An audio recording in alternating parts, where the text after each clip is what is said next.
বাড়িতে থাকা সামান্য কিছু মশলা আর মাত্র দুটো উপকরণ দিয়ে আজ আমি তৈরি করব টেস্টি ননভেজ টিকিয়া।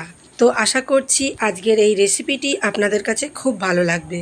তাহলে স্কিপ না করে পুরো ভিডিওটা দেখতে থাকুন।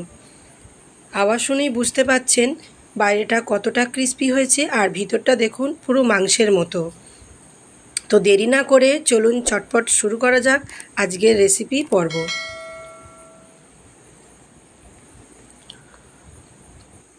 প্রথমেই আমি এখানে এক প্যাকেট সয়াবিন নিয়েছি, সেটা হালকা গরম জলে ভিজিয়ে রেখেছি প্রায় 5 মিনিটের মতো। আর এখানে নিয়েছি 150 গ্রাম ছোলার ডাল, এটাও আমি ভিজিয়ে রেখেছি। এরপর আমি মিক্সিতে এটা পেস্ট করে নেব। তো আপনারা চাইলে শিলেতেও করতে পারেন।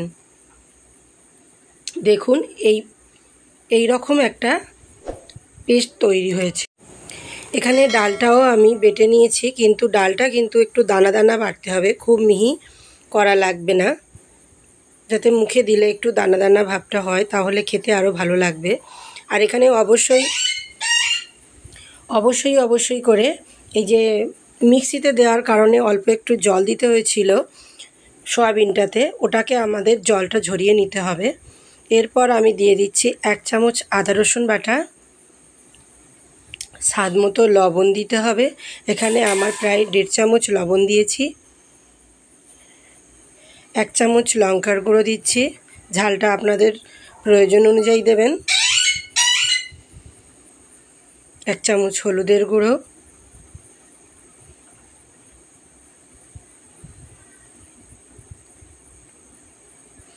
1/2 চামচ ধনিয়া গুঁড়ো, 1/2 চামচ জিরে মরিচের গুঁড়ো আর 1/2 চামচ কাবাব মশলা।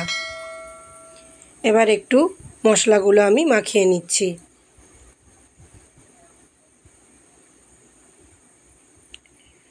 আর এখানে আমি প্রায় 3 চামচ মতো ছাতু দিচ্ছি। আর আমি এখানে সয়াবিন থেকে জলটা ঝরাতে ভুলে গিয়েছিলাম। আপনারা কিন্তু অবশ্যই যদি শিলনোড়ায় করেন তাহলে শুকনো বেটে নেবেন, আর মিক্সিতে করলে জল না দিলে তো পেস্ট হবে না, তার জন্য আপনারা অবশ্যই জলটা ঝরিয়ে নেবেন। আমি কড়াইটা গরম করে দিয়ে, রনি চুপ করো, কড়াইটা গরম করে নিয়ে এবার আমি তেলটা গরম হয়ে গেলে এবার আমি একে একে কাবাবগুলো ভেজে নেব। ছোট বড় আপনাদের প্রয়োজন অনুযায়ী সাইজ করতে পারেন। আর এই পর্যায়ে কিন্তু আঁচটা আমি মিডিয়াম আঁচে বানাবো।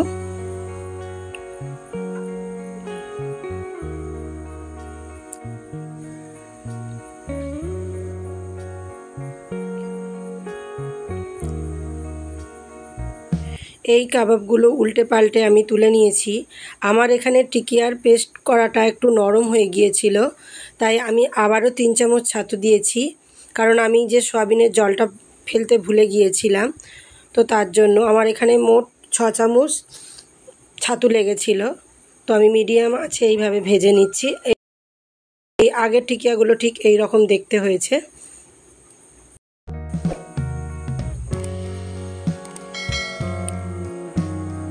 তো এগুলো আরও একটু ক্রিস্পি হচ্ছে, তার কারণ আমি আবারও ছাতু অ্যাড করেছি এখানে। দেখুন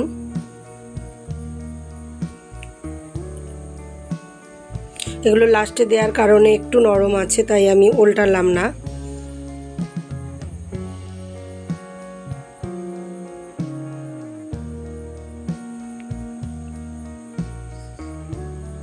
সয়াবিনের টিকিয়াটা অনেক সুন্দর মজার টেস্টি হয়েছিল। তো আপনারা যদি সয়াবিনের টিকিয়া এইভাবে না খেয়ে থাকেন, বাড়িতে একবার হলেও ট্রাই করতে পারেন। আর আমাকে জানাবেন কেমন হয়েছে বা কেমন লেগেছে আজকের এই রেসিপিটা।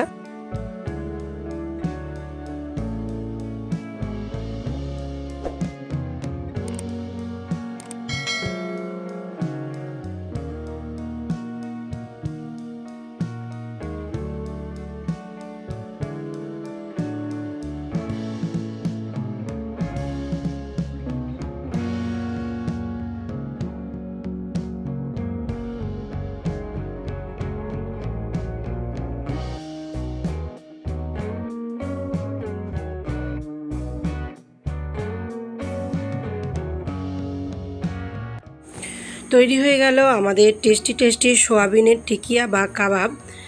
তো আপনারা যদি প্রথমবার এই রেসিপিটি দেখে থাকেন আর রেসিপিটি যদি আপনাদের ভালো লেগে থাকে অবশ্যই একটা লাইক করবেন আর বন্ধুদের কাছে শেয়ার করে দেওয়ার অনুরোধ করছি সকলকে। আপনারা কিন্তু এটা বিকালের স্ন্যাক্সের মতো করে খেতে পারেন বা যে কোনো রুটি পরোটা যে কোনো কিছুর সাথে কিন্তু দারুণ লাগবে খেতে। তো সকলকে অসংখ্য ধন্যবাদ। দেখা হচ্ছে পরের ভিডিওতে। আর যারা চ্যানেলে নতুন আছেন তাদেরকে অনুরোধ করব প্লিজ চ্যানেলটি সাবস্ক্রাইব করে পাশে থাকা বেল অপশনটি অল করে রাখবেন, যাতে করে এই রকম নিত্য নতুন ভিডিও আপলোড সবার আগে পেয়ে যান। সকলকে অসংখ্য ধন্যবাদ। আল্লাহ হাফিজ।